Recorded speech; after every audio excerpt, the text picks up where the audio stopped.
देखो paper leak कथा NEET रो जो विषय आसी भारत में 56 थर आपणकर पेपर लीक होती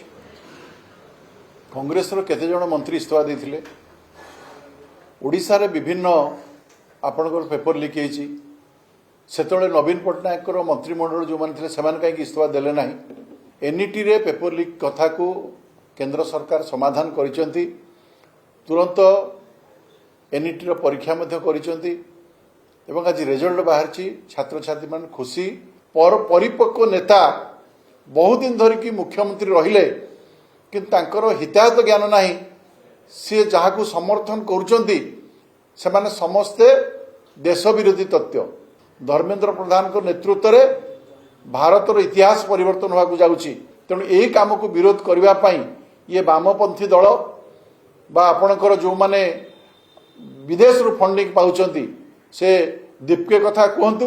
बा अन्यान्य मान कथा कहतु जो माने विदेश रु फंडिंग पाई भारत अराजकता तैयारी करुचंती से माने समस्त एक होती आ राजनैतिक दल रुटी सेकुचंती एथिरे से सफल हेबे नाही।